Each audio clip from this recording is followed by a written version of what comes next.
Hello, I want to welcome everyone to the Power of Our Story. We are a community where veterans, first responders, and all protectors can connect, share their experiences, and heal together. We're dedicated to building a tribe of servant leaders, supporting one another through life's challenges, and empowering each other to move forward with strength and purpose. Our weekly groups and stories remind us that no one heals alone. Today, we welcome our guest storyteller, Dr. Kendall Haven. Kendall is an internationally recognized subject matter expert on the neuroscience of story who helped create that field of study. A performing master storyteller, Haven has, for over 35 years, led the research effort for the National Storytelling Association and International Storytelling Center into effective story structure and into the process of story-based influence and persuasion. He has been designated as a distinguished visiting scholar at Stanford University and has been selected as topical expert by the U.S. State Department. Haven's two seminal works, Story Proof and Story Smart, have revolutionized our understanding of the neural and science aspects of the story elements that control influence, empathy, emotion, and persuasion.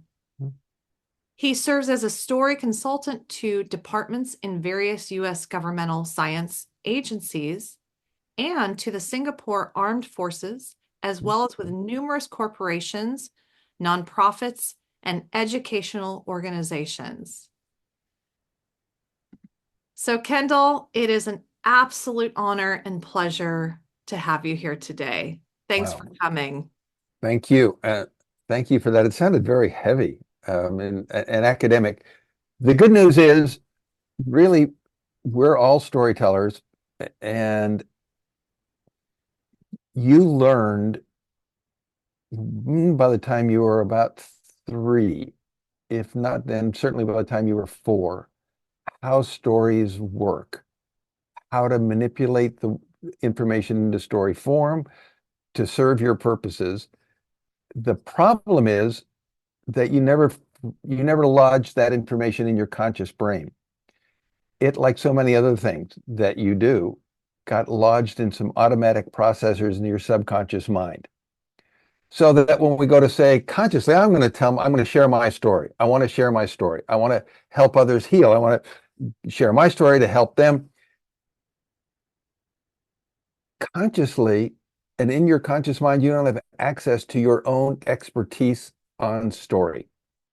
So the idea of doing the research was to figure out how in the world stories really work. And that is to say, what happens in the human brain when you listen to a story, when story information or narrative information or experiential information is coming in through a sensory organ, and then to say, how can you turn that into guidance for people to improve the effectiveness of their own stories? That's what we got. So I want to take, half an hour or so and give you maybe a different understanding of that power-packed word story, and show you how it works. So first, bottom line, I know Sarah asked me that we talked about this a couple of weeks ago when we first chatted. Well, not a few weeks, few days ago.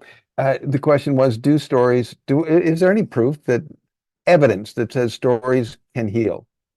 And the answer is absolutely yes. There are, that I've collected, over 600 studies from around the world that have addressed that very question. The answer is yes, if. And the if is if the stories that are used use effective story structure and are targeted for the specific audience for which they are targeted. And it's those two ifs that give a lot of people doubt about the power of story. And it's those two ifs that I want to talk about, the effective structure and what that means for story. And then what about your target audience? Maybe it's a military background. You don't just have an audience, you have a target audience. You're targeting your story to have an effect on a specific audience. So that's what we want to go over. So a little science of story. But first, just a hair more of me. Yeah, my doctorate is not in storytelling. My doctorate's in oceanography. Got it back in the early 70s, and then was working at the department or at Lawrence Berkeley Laboratory for the Department of Energy. Dropped out to become a full-time storyteller, but was the first human being to join the National Storytelling Association with an advanced degree in science. So I became the guy to do all the science research. That's how I got into doing the research on why do we listen to stories? What is it about a story that lodges in your short-term and long-term into your long-term memory? Um, why do stories draw us in? Why do they generate emotional responses? Those kind of questions are what storytellers all wanted to know about. So when we think about the word story, I have for years done workshops when we do them live. And well, one of the first things we'll do is I'll grab a piece of paper and define story. What is a story? And you get answers like, it's when you tell about what happened. Yeah, it's a character and a plot. It's a plot line, da da da. All those things are characteristics of story.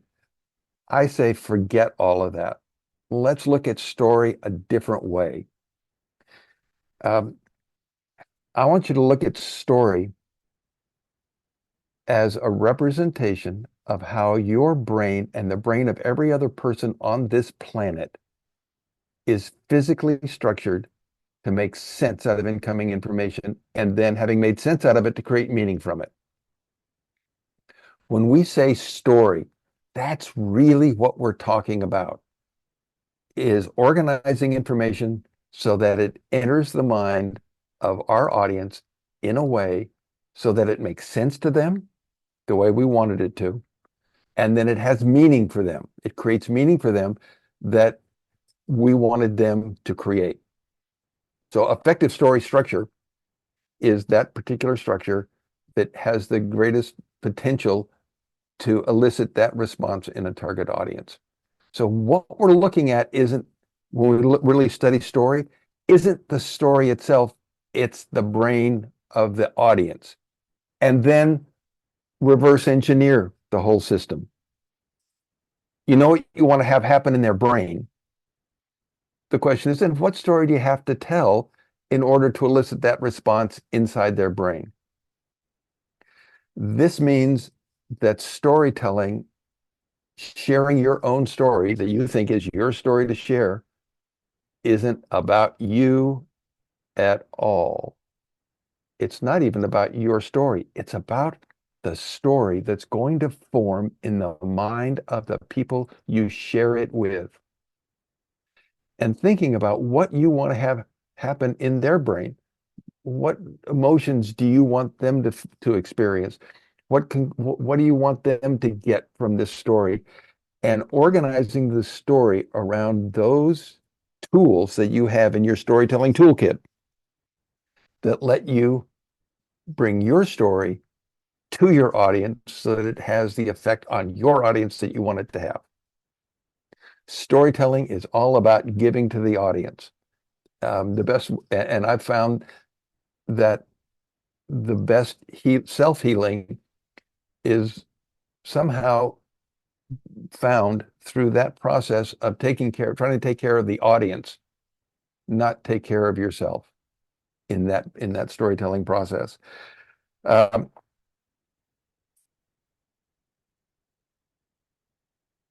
Yeah, so the idea is to focus on the stories you want them to hear and reverse engineer it. So the question is then, what happens inside your brain? How does the brain process information? Let's start with a real quick demo. You overhear a conversation. Person number one says, "Where's John?" person number two says, well, I didn't want to say anything, but I saw a green VW parked in front of Carol's. Again, person number one, where's John? Person number two, well, I didn't want to say anything, but I saw a green VW parked in front of Carol's. Now, if we were all in a room together, I would have each of you answer two questions. One, what's going on here? And two, tell me the relationship of the four human beings who are mentioned. Person number one who speaks, person number two who speaks, John who is spoken about, and Carol who is spoken about. Take just a second and think about if you had to answer those two questions, how would you answer them? And what you'll find is I've used that kind of a demo uh, now literally thousands of times. And every group comes to the same kinds of conclusions. One, they say, well, in that, in that situation, they would say, well, John is over at Carol's doing something that person number one won't like, right? None of that is in the information literally in the information I gave you.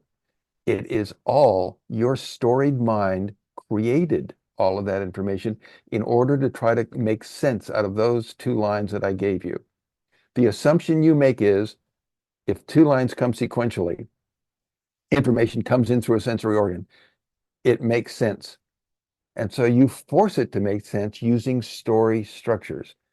In this case, you said, well, the only way that makes sense is if John has a green VW and John drove over to Carol's and he wasn't supposed to be there.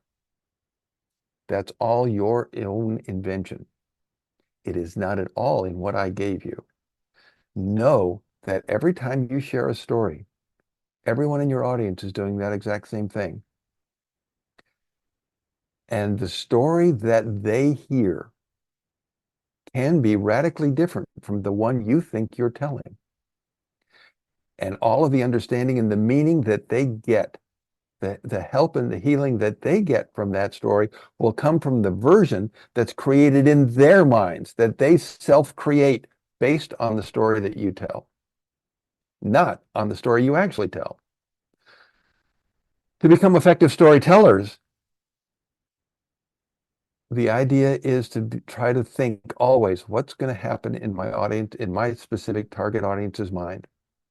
What do I need to do to lead them where I want to lead them? Look at yourself not as a storyteller, but as a guide. You're on a journey and you're the guide. And so it's not your journey, you're the guide, it's the audience's journey. And you're just guiding them, telling them what to look at and how to look at it. So we can do those little demos. The question that, so we have two questions. One is, how does the brain make sense? And how does it then create meaning? We'll focus mostly on the how does it create, how does it make sense out of information? How does it understand it?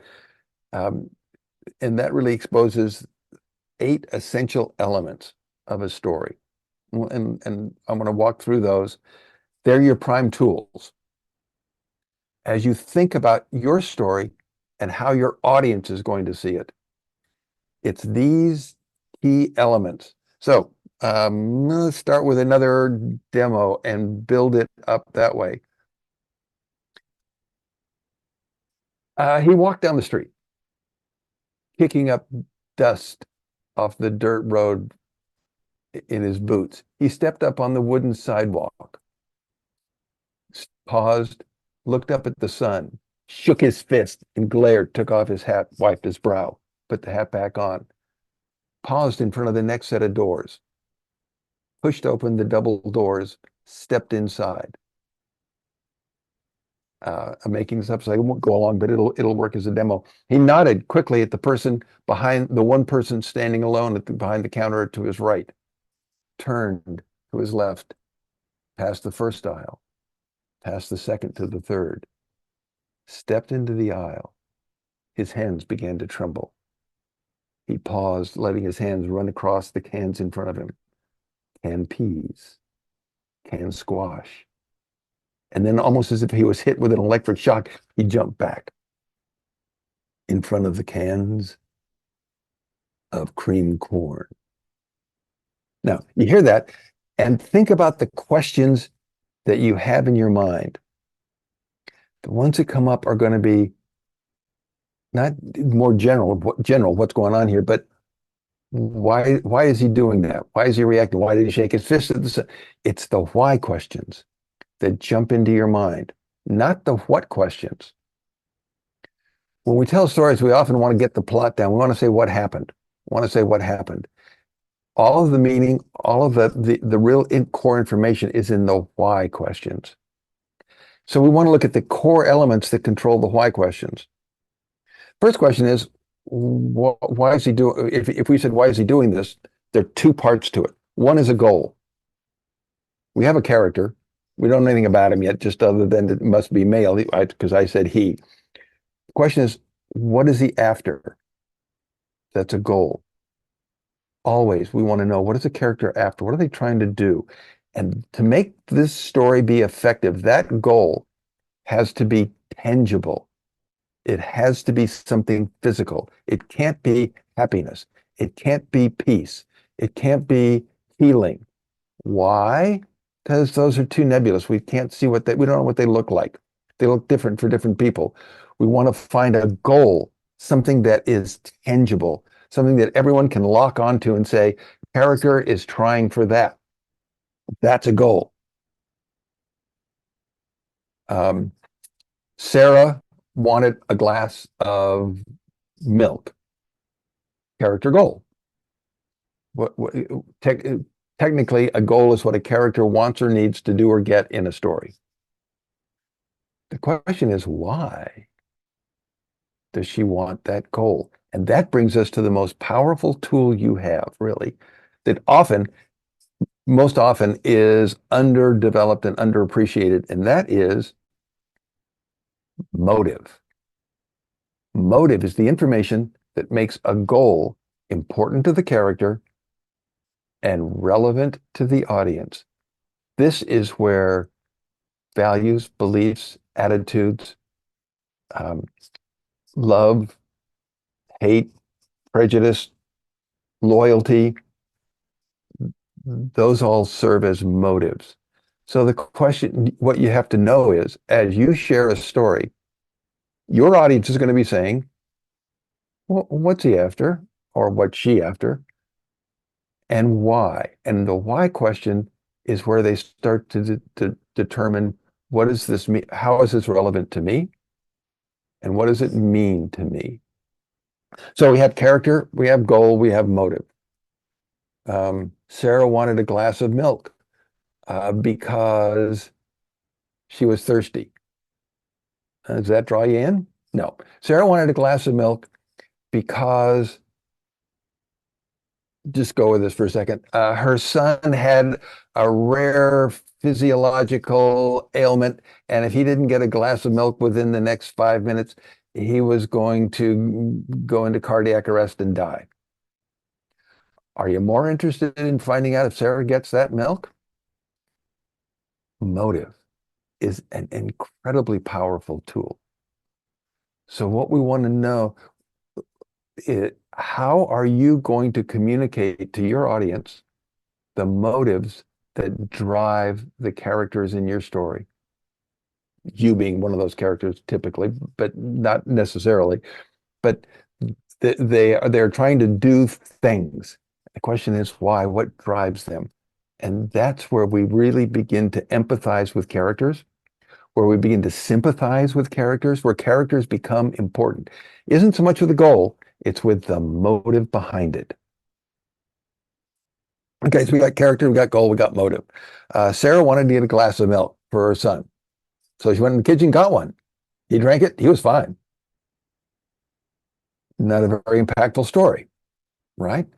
Something's still missing. What we want to know then are the problems and conflicts that keep a character, even temporarily, from achieving goal. All right? Anything that blocks a character from achieving a goal, even momentarily, is technically a problem. Distance, time, those are all classic problems.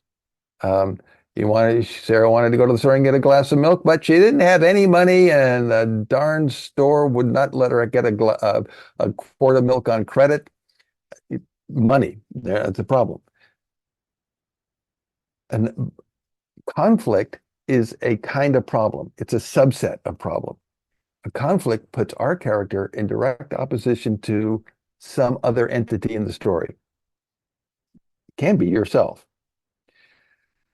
Um, you know, Fred wanted to get through the deep, dark woods in order to visit his grandmother, but he didn't know the correct path to take to get across the deep, dark woods.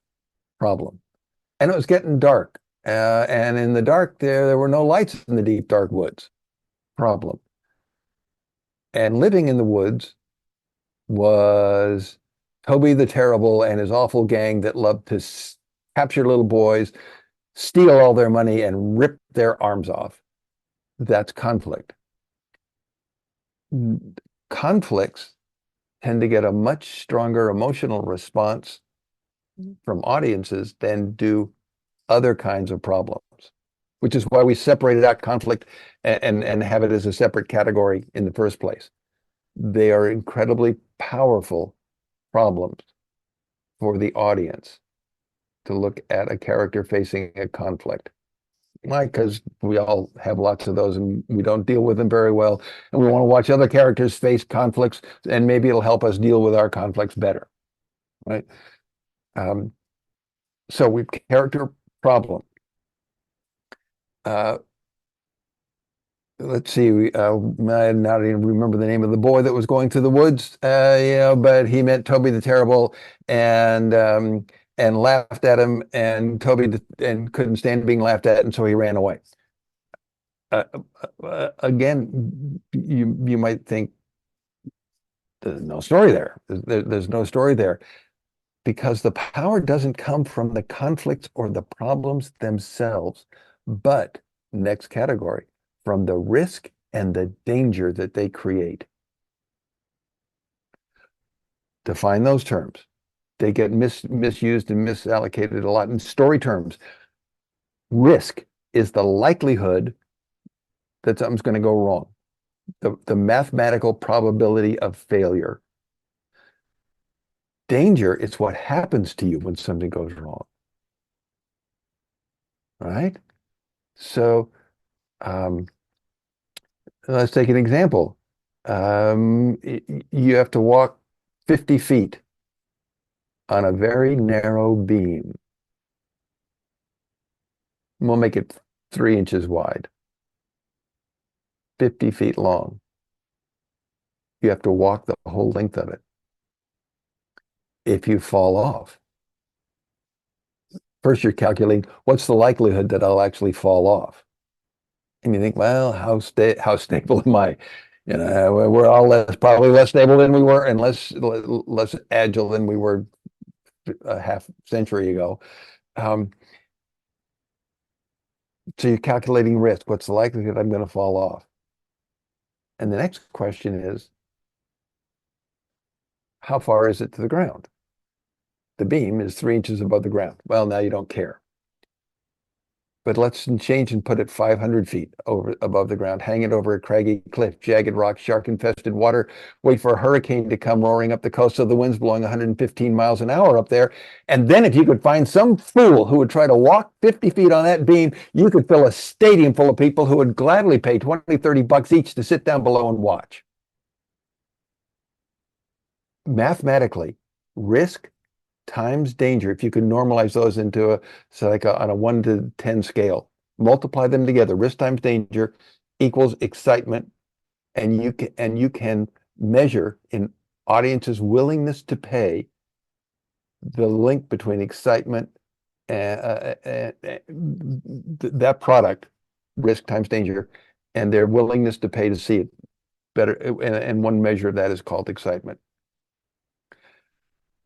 We're always looking for those two terms. They are independent. Risk and danger. Risk is the likelihood something's going to go wrong. Danger is what happens to the character when something goes wrong. Always, those two are there. At a subconscious level, you are making assessments of risk and danger every moment of every day. Do I walk across the street? Should I pause and look? Um, should I wait for the light to change, or do I want to run across the street? The risk and danger assessments. They're always risk and danger are so often implied and not overtly stated in stories, so that the audience then has to infer it on their own. You want to make sure that the audience sees the risk and the danger that you want them to see, so that they begin to empathize and appreciate the actions and the responses of the characters in your story. It's always there. They're always there, and they are so routinely underreported and underappreciated. Okay, risk and danger. Um, and then, if I was going to create almost a short definition of story, characters who struggle to achieve goals that are important to them and relevant to the audience. The motive, excuse me, motive, by the way, is what makes a story or a goal also relevant to the audience. But what we want to see then in the story is a character struggle to face the risk and danger, to try to overcome the problems and conflicts in order to achieve a goal that's important to them in the first place. That is a story. Those are the tools that your audience will be using at a subconscious level to automatically shuffle together all of the information you provide into a framework that they'll call the story. Those are the tools, with one more. The last of the tools, the eighth, is details. What are details? Well, we all kind of have a sense of it. But literally, details are the information that your senses would give you if you were there where the character was. That's what we mean by details, really. It's just sensory information. What it looks like, sounds like, smells like, feels like, tastes like. That's details. So in order to put your audience in the middle of your story and let them experience it, let them vicariously be there with you to really appreciate the story, they need enough of those sensory details to be able to fill in the rest within their own mind. So we're always thinking about putting in enough sensory details, but not so many that we bog down the story and bore people to death. And that's what editing is for. When I write a story, what I want to do is first overload it with sensory detail, and then go through and start chopping out everything I think I can get rid of without changing the way the audiences perceive the story.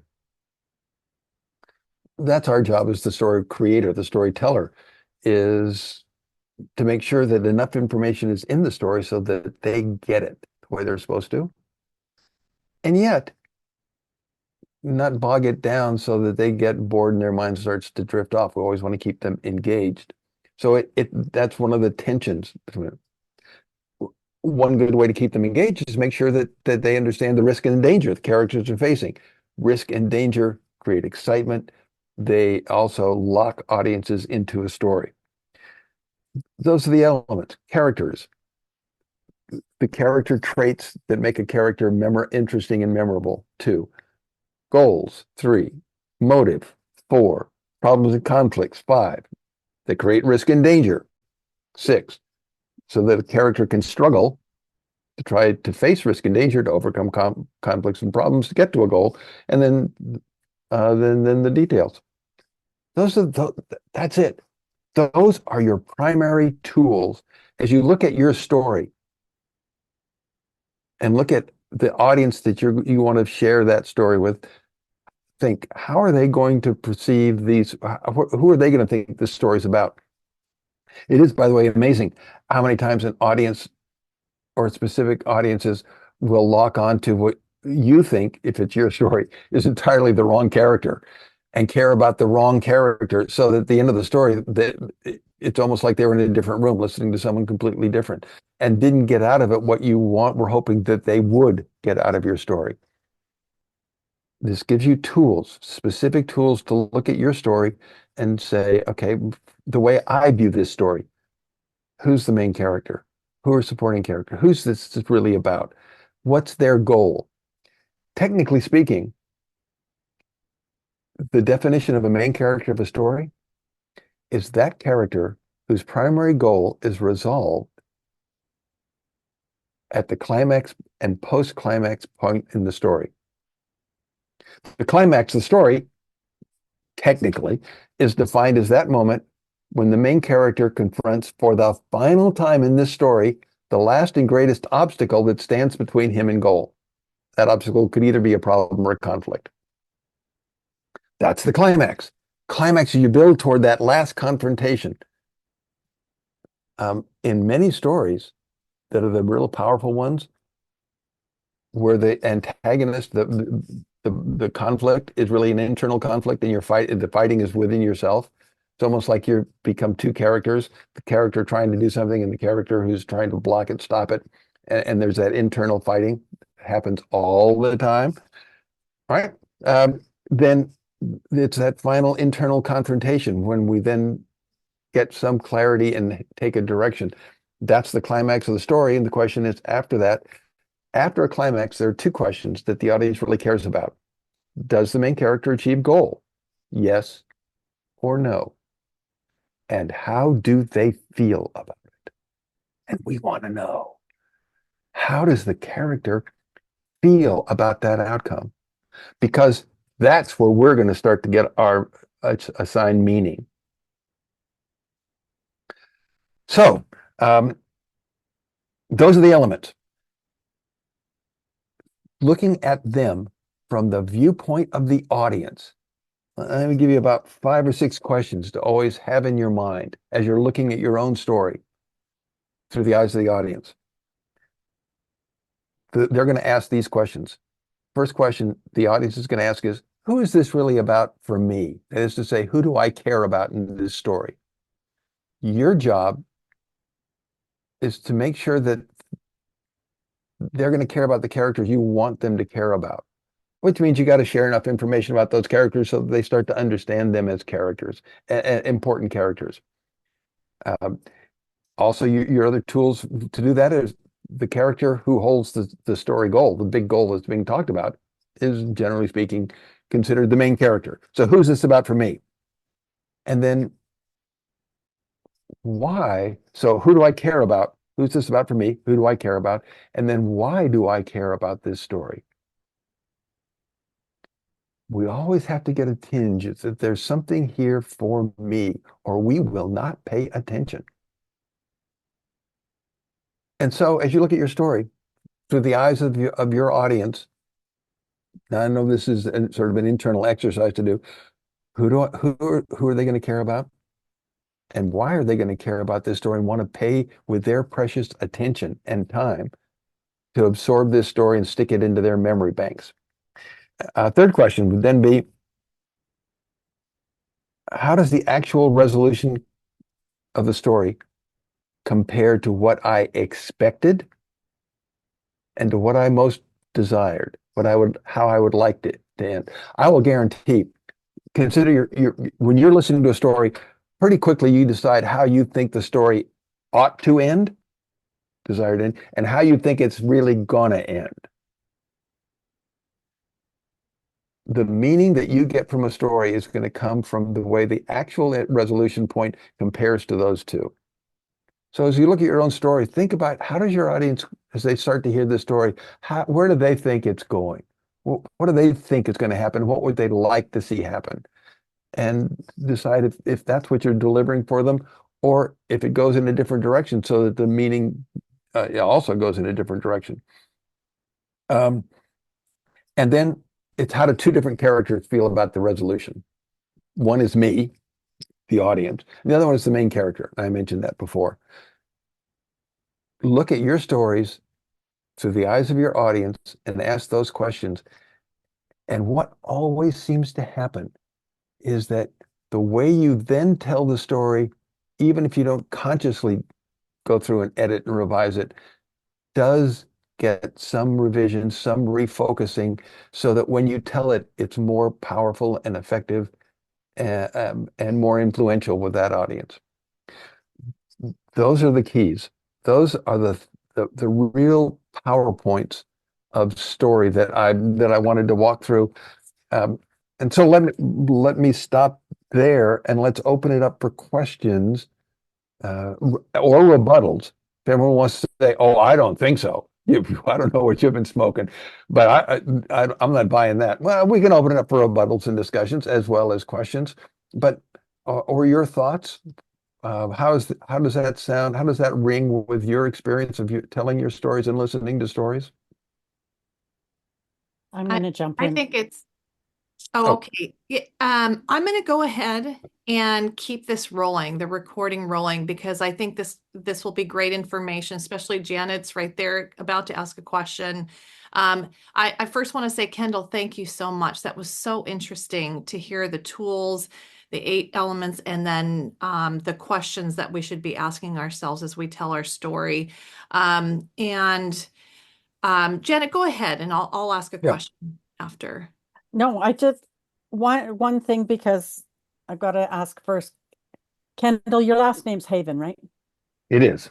Okay, because on the screen it's It says Caven. Caven. I noticed that too. And That's and and probably so my fault, I'm but looking for you on LinkedIn and I'm thinking, but it's this. Anyway, so yeah, I went back to the stuff you sent out, Sarah, about the talk. So definitely going to look at your stuff and that this could not have come at a better time. I'm leaving next week and I'm going to a writers conference in LA.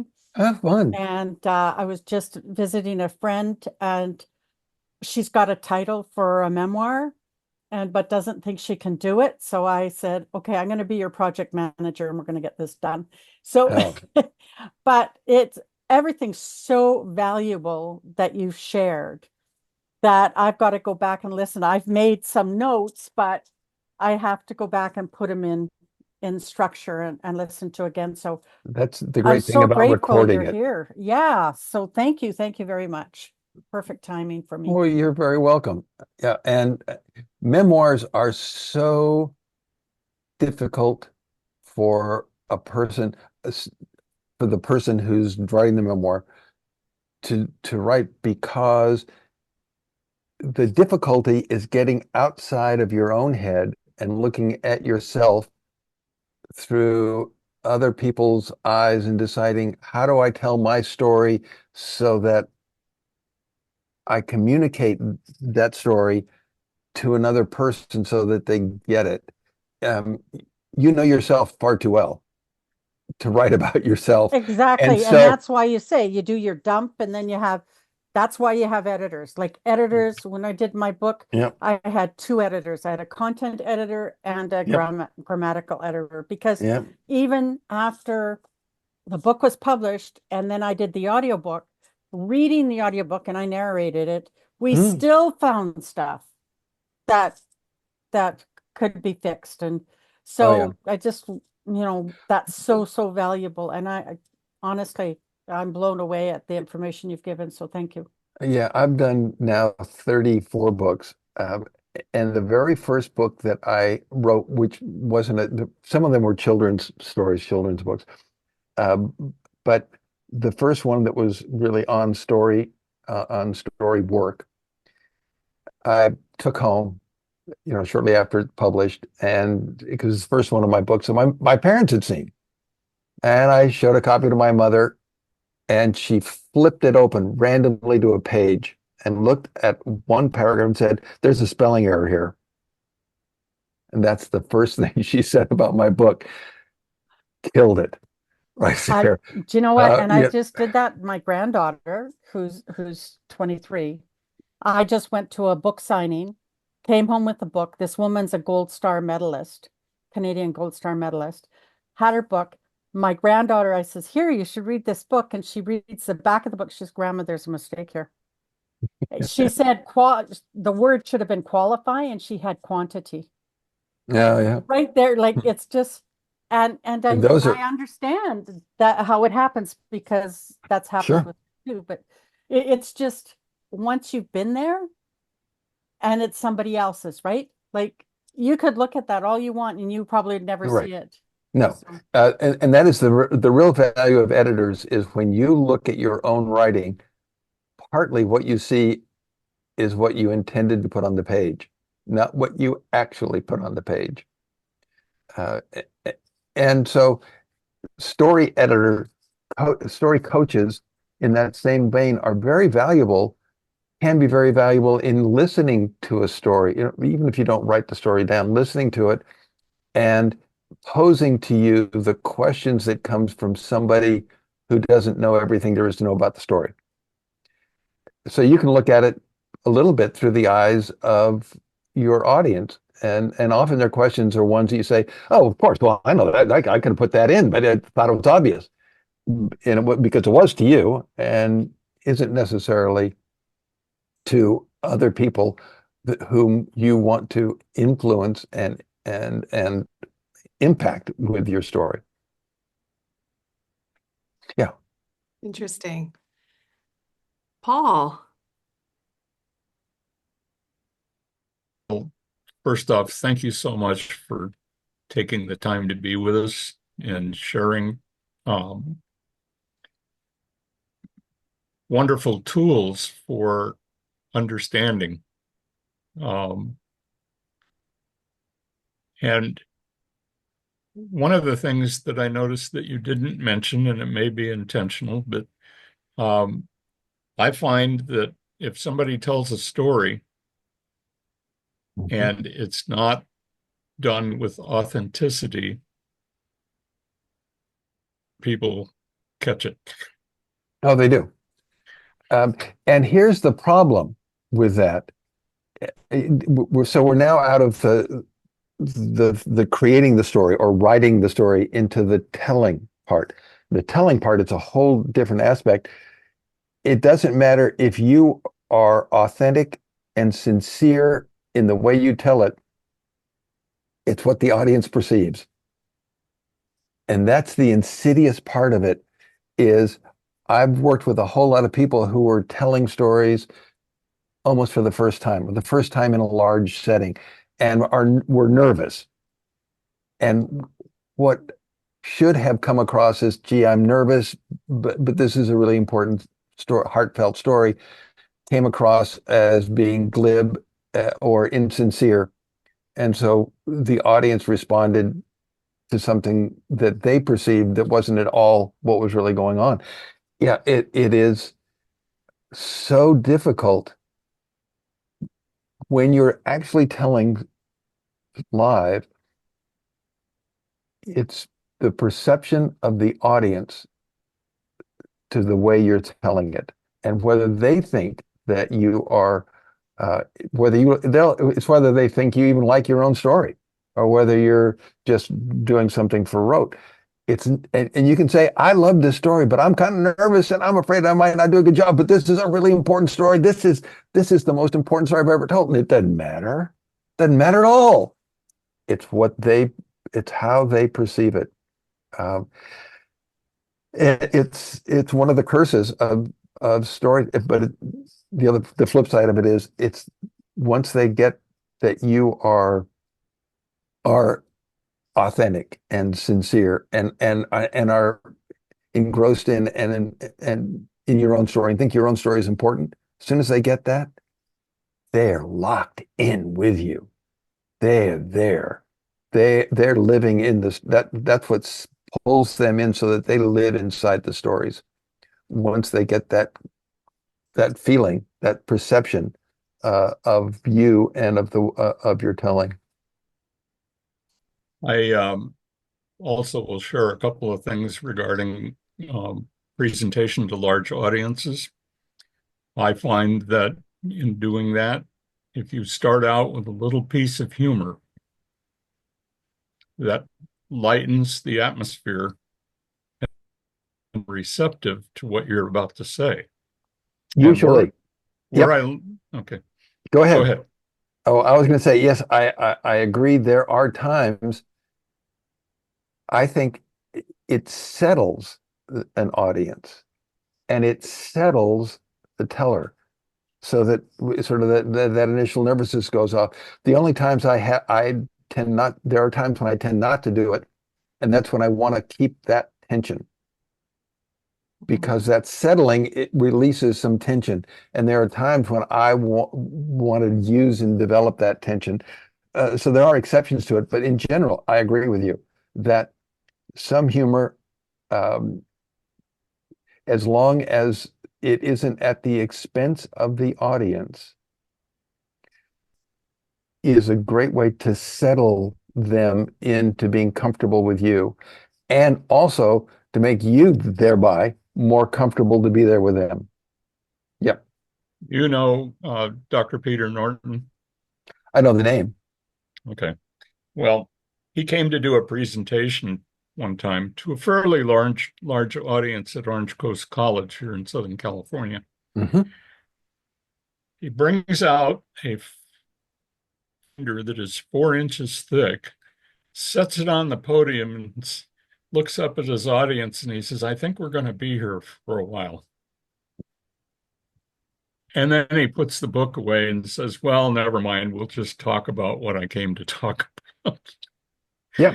And I had an instance where I had a auditorium full of people. I can't tell you how many. It was a huge auditorium. And I was late. And I was late because the flight from Phoenix to Los Angeles Mhm. was delayed because of the high heat. It was 122 degrees that day, and they didn't In have, Phoenix. Yep. yeah, they didn't feel it was safe to lift off at that temperature. Unless they want to throw half the people off the plane to drop the weight, right? Yeah. In any event, when I got up to speak, I apologized for being late. I want to make a deal with you.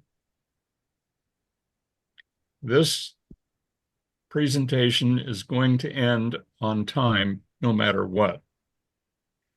And the applause was such that the little earpiece from the sound controller says, I think you have your audience. Go ahead. Oh yeah. Anyway, Yeah. I agree. The one caveat generally I would say is humor is intoxicatingly powerful and always effective if the teller is comfortable delivering the humor. But you can't really force it. If you can't say, "Oh, I'm really nervous. I'm not good with humor, but I'm going to make myself be funny," then it's not going to work. But yeah, if it is an incredibly wonderful tool to have at your disposal. Um, it will never, almost never steer you wrong. um, it has to be tasteful and appropriate. Appropriate, And absolutely. usually, if it's spontaneous um, or extemporaneous, you don't have to worry about how it's going to come across because you're not nervous when you're doing it. So, True. anyway, thank you, sir. All right. Holly. Thank you so much, Kendall, for being here. We met through Scott, LinkedIn, but Mhm. through Scott. And our workshops use so much of the information that you've done on the podcasts with him, and got your books. And I just wanted to mention a couple of things that you said that I think are so important and so valuable, and we repeat a lot in our workshops. Is number one, it's really about the audience. It's not about us. And people will come into our workshop saying, I don't know if this is going to work for me because I don't like to talk about myself. And that's like, oh, good. That's perfect. Because this is for the audience. This is in service. Yes, storytelling is I mean, it really is humbling to know you're there completely in service of the audience. And it's something that a lot of people who think, oh, I'll be on stage, I'll have an audience, I can tell my story.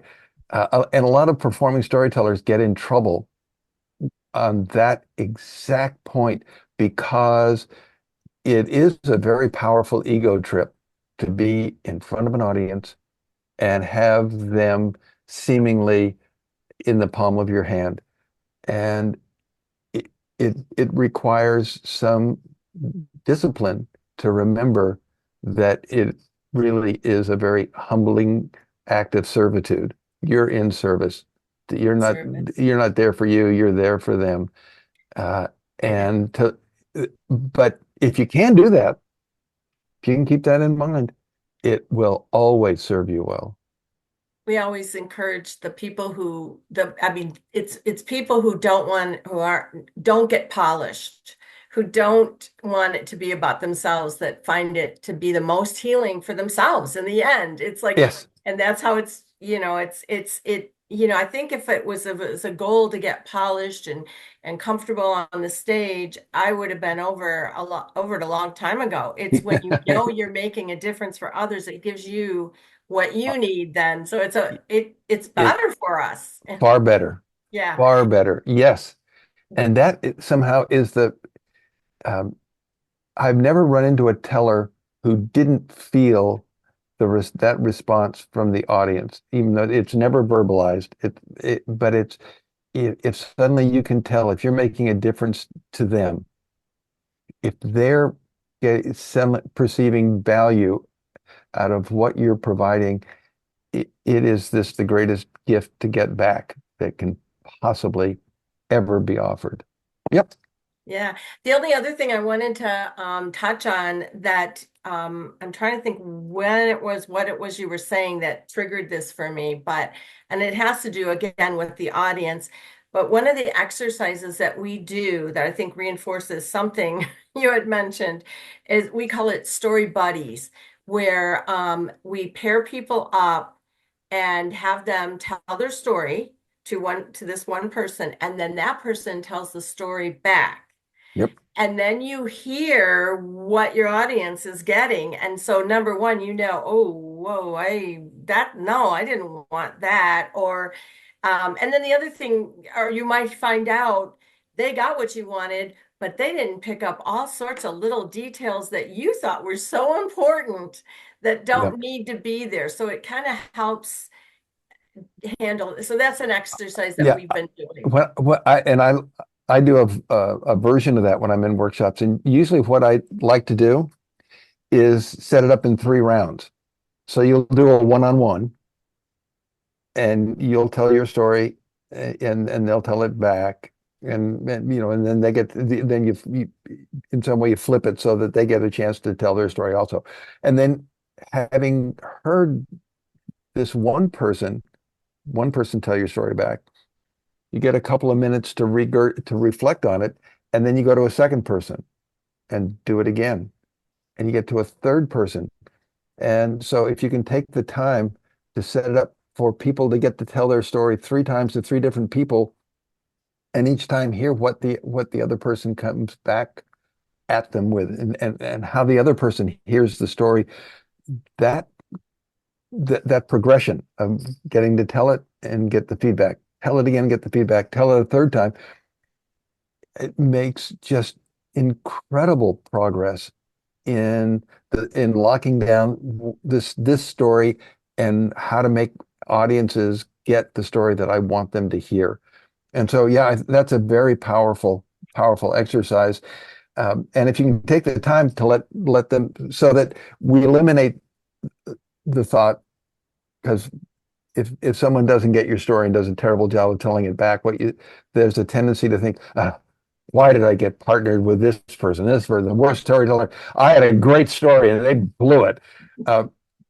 And so by doing a couple of rounds of it, I like that. what you do is that you completely eliminate that as a possible response, a sort of self-defensive response from each person, and it also gives them a chance to reflect on it and tell it again, reflect on what they get back and tell it again.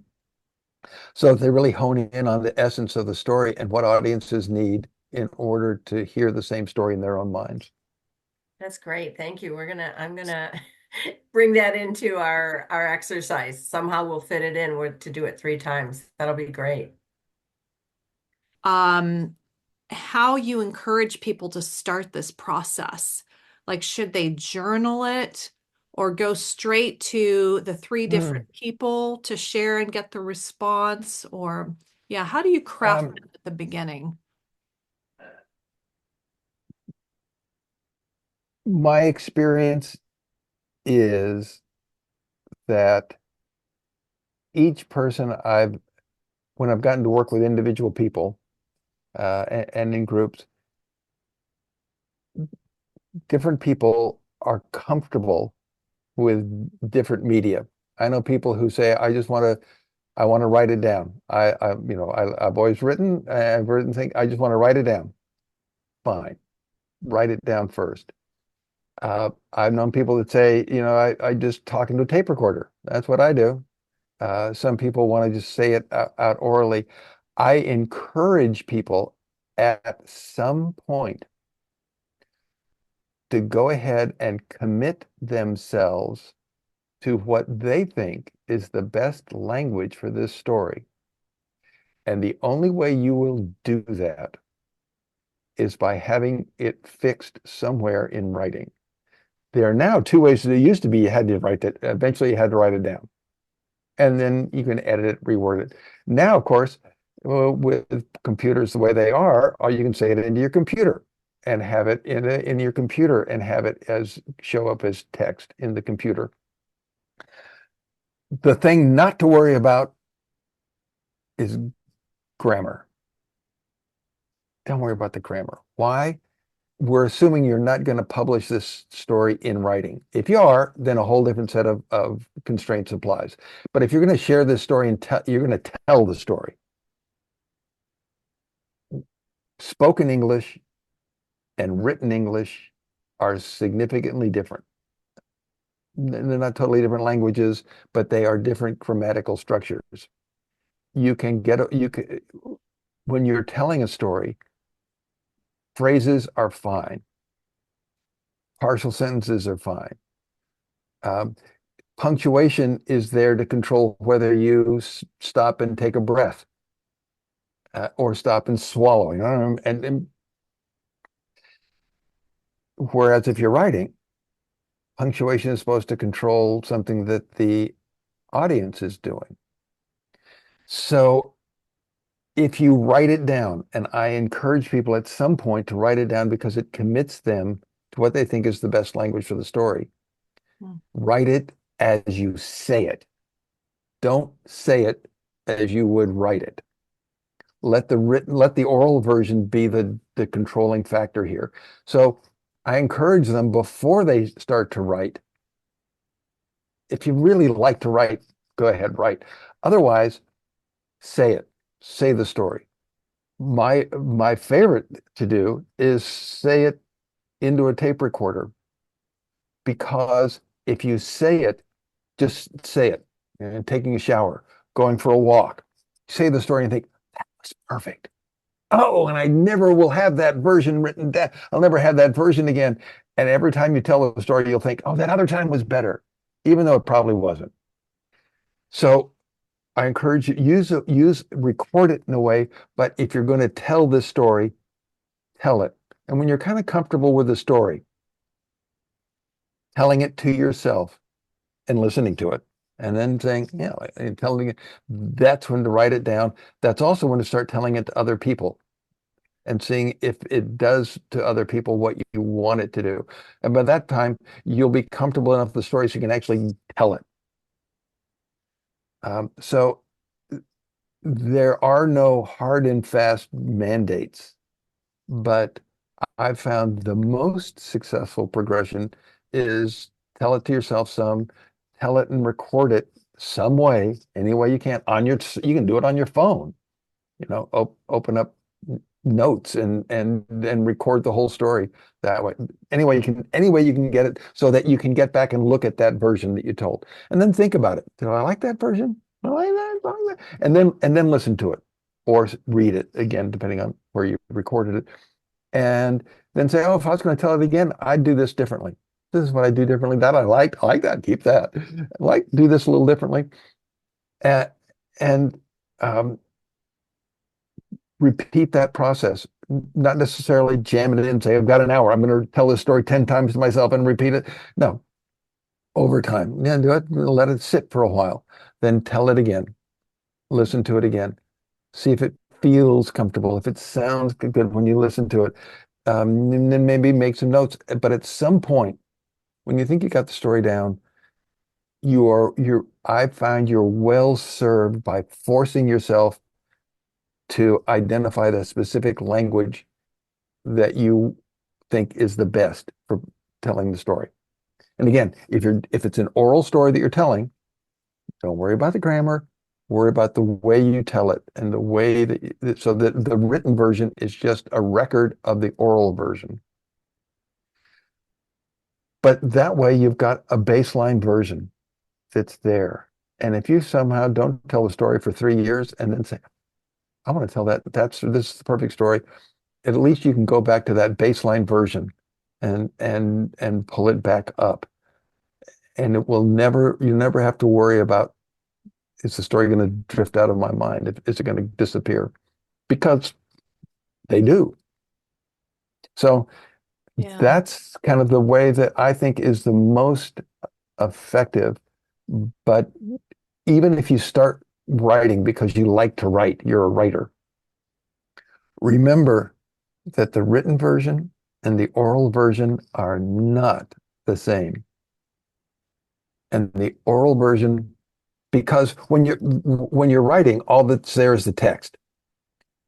But if I'm telling a story, I have facial expressions, I have gestures, I have pauses, I have asides that I can put in that are part of the story, which means that I have to pull some of the information. If the story is in text and the whole story is there, some of those words aren't needed because I'll replace them with tone of voice, with gesture, with pace, with volume, with body posture, with gesture and movement.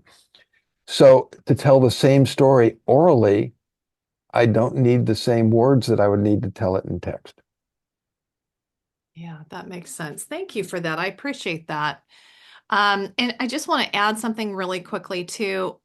In our pre-talk, you talked about your nephew, your 4-year-old nephew. Yeah. And going to the sandbox and telling him Yeah. stories and then gathering a crowd. I was so touched by that. I think being a new grandmother now, like that is something I am absolutely going to do with these grandbabies as they get older, is just tell stories with them being the character, right? And sometimes, actually, he was never the character of the stories, but we developed together a bevy of characters that he liked. They were all fictional.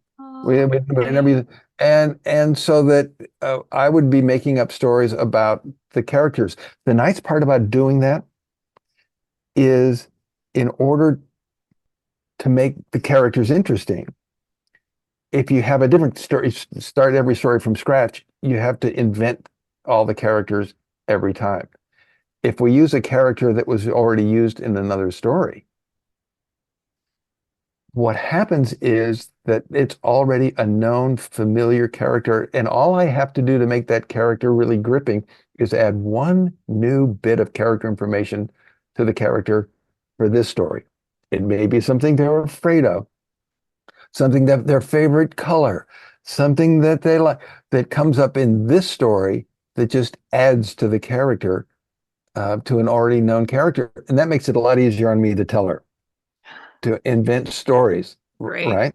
And because you already know something about the character, then you have fodder to use in the stories for the way they act, the way they react, so that the storytelling becomes easier for you. And more familiar for the children you're telling it to, because they already know the characters also. I just And so it's a really fun thing to do. So he would get to the point where he'd say, okay, I want a story about mine and Murphy, and I want to have, and he'd start to specify what he wanted in the story. And then he'd say, go. Uh, Oh, I love and, that. and because we had characters I could work with, I'd have some place to start. I wouldn't have to just create anew. And it I made it a love lot that. more fun for me. So Thank you for sharing that. I think that's just so powerful. Thank you. Rich. Kendall, thank you very much. yeah. Excellent presentation, and I got a few gold nuggets out of it. But there are two Good. questions I want to Mhm. ask you. Could you go over that the language again? What you mean by what language you want your story to be in? Mm. And Uh, then my second question okay. would be, uh, what are your thoughts on how AI will impact storytelling? Yeah. Let me do the second one first, since you brought it up. And I'll go back a few hundred years. Uh, there was a very vibrant and active community of storytellers in Europe. That's where it was better documented. I'm sure there were also true in Asia, but better documentation on the community of them in Europe before the printing press was invented. And once the printing press was invented, the rumor was the theory was that it would destroy storytelling, because now everything would just go in writing. People wouldn't tell stories anymore. And it didn't happen. And the same thing came out when radio came out, the same fears. And when television came out, same fears. Certainly, all of those providing new media for sharing stories. Every time there's a new media, it seems like there are slightly different uh, mandates for using story in that media. And so the stories that you do them on TV are different than the stories you do it on stage, or different than the stories you do if you're writing a book with stories. So you change the medium, and you change the story to adjust to the medium. AI is a new medium. And in that sense, stories aren't going to go away, and storytelling isn't going to go away. But there will be some new adaptation and some new application of stories, some new way to share stories that'll come out with AI that hasn't come out yet with social media or with the internet. Um, but stories, as long as the human brain still processes incoming information in the same way. And my definition of story is all based on how the brain processes information. I guess that's what happens. We share a story to get it into someone else's brain. So that as long as that anchor stays the same, and evolution at that scale takes tens of thousands of years. So for your lifetime, for my lifetime, we don't have to worry about it. The human brain's going to stay the same, which anchors story as the same. And everything else is just the medium that you use to get that story into someone else's brain. So yeah, AI will open up new opportunities. It will change, it will give new ways to do stories, but the story itself, that basic structure that reflects how the human brain processes and makes sense out of incoming information, that's not going to change. First question on the language. Ask that one again, because I want to make sure I'm responding to the right part. Uh, you you said that you want to make sure you put your story in the right language. Language. Yeah. Have you ever gone to a lecture and listened to someone read their talk, Yes. and everyone gets turned off and thinks, okay, I can tune out, because formal written English and conversational English are different. Average sentence length is different. Sentence structure is different. Repetition rates are different. If you write, literally record people telling a story and write and read it, they sound illiterate because those two medium are different, oral storytelling and written storytelling. And when you orally tell a story, language is only part of the telling of the story. Part of it is tone of voice, pitch, volume, pacing, how fast you speak, how slow you speak. If you speak big volume or whisper, those facial expression, gesture, those are all avenues that you use in the medium of oral storytelling to communicate information. And because I do it that way, I don't have to put in some words on the text. Classically, if I'm going to do character voices, I can have a conversation. Jane, come here. Oh, I'm here. What do you want? Well, and if I was doing that in the story, I wouldn't say, Jane, come here, said Fred. I'm here, said Jane. No, I leave that out, right? Written is different than oral. It's a different structural language. And if your stories are going to be told orally, then even if you write them down, write them as you would tell them. Don't write them as if you were going to give them to an editor to put in a book form. Because then you have to go into formal English and you have to put in all the he says and the she says and it no longer sounds like the way we talk. And to make an oral story effective, it has to sound like it's you talking, like you've just invited us into your world and you're sharing it with us. And that doesn't lend itself to formal written English.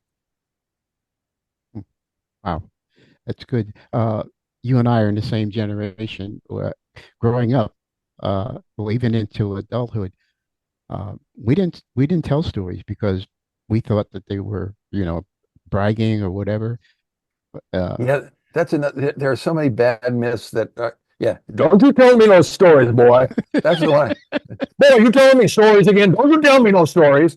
Story and lie in our house we're almost synonymous, right? That's what I grew up with, and you think, no, that's not true at all. I don't know where that came in, but there are a number of those kinds of myths around story that have hidden the power and the allure of story from much of the world for generations. Yeah. And I don't know where that came from. I don't know why it came up, but those myths certainly were prevalent, say back in the 50s, 60s. Yeah. Yeah. Well, thank you.